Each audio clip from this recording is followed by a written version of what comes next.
was ever an issue that has been fought over longer than the Coke versus Pepsi debate, it would be, what if pirates and ninjas played dodgeball? Who would win? Now, I'm sure everybody has their own beliefs on the subject, and I know even bringing up this topic will cause a heated debate. But one company decided to see what would happen if they tried to settle the issue once and for all by making this game. Pirates vs. Ninja Dodgeball is exactly what the title says. It's pirates and ninjas playing dodgeball against each other. Could there be anything more awesome than that? Yes! How about pirates versus robots? Or ninjas versus ninjas? Or pirates versus aliens? There are just so many possibilities. Luckily, you could set up those other dream matches in this game, because there are not only pirates and ninjas in this game, but zombies, monsters, robots, aliens, and mushroom men.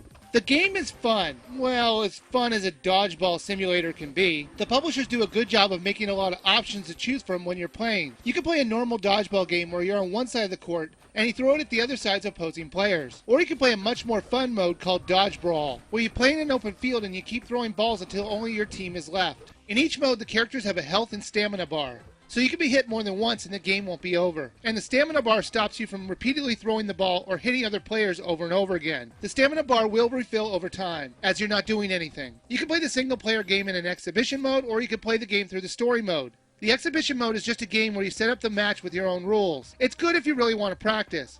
When you get into the story mode, you find out that there are 7 stories to play, and each of the stories are extremely insane to try and follow. It's because the writers of the story insist on bringing in every group possible of dodgeball players into the story, even if it makes absolutely no sense to the plot. Let me give you the gist of what the pirate storyline is as I tried to understand it. You're a pirate who's in love with a girl, and for some reason she likes to bring the dead back to life. As you fight back the undead hordes, you also get attacked by vampires and mushroom men. Just as things are calming down from that, aliens from outer space decide for some reason they want to join your crew on your ship. After you reject them, robots from the future decide it's a good time to challenge you to a game of dodgeball.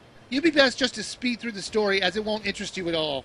The graphics for the game look okay. There really is nothing special, and it seems like it could have been released on the WiiWare, if not for Nintendo's file size restrictions. There are times when the environment will obstruct your view of the playing field, but it's not enough to really be a problem. When you're playing dodgeball in an open field, there are plenty of places to hide from the incoming balls, so there is some strategy involved in the game, especially if they make the contest 1 versus 3. If you're not really on your game, you'll just get pummeled. The controls work well. You use the nunchuck to move around, and to pick up the ball, you just walk into it. Then to throw the ball at the highlighted opposing character, all you have to do is jerk the Wiimote to throw the ball. If the ball is being thrown at you, you press the B button at the right time and you can catch it. They also give you the ability to jump with the A button, but I never found it useful. You can also dodge in the game by using the left and right button on the D-pad. And you can switch between your teammates with the C button. You can even hit an opposing player and stun them by getting next to them and waggling the Wiimote. These simple controls made the game fun to pick up and play. There were a few different courts to play on, and they were all played differently, so it kept the game fun with all the varied gameplay. The multiplayer mode is fun, since you can set up the matches just like the single-player exhibition mode. There are quite a few options to change up the action, and you can make some pretty insane setups for matches. But unfortunately, I think you can only play with one other player. In a single-player game, there are a few challenges to complete if you think you're really good at this game, so there is a little bit of replayability. But here's my problem with the game. It looks like it should be a WiiWare game that you buy for $10, but it currently retails at $30. There just isn't enough content in the game to justify $30. But to be fair to the game, its core gameplay is just a dodgeball simulator. There really isn't much to that concept, so I definitely think the game is worth a rent, but not a buy.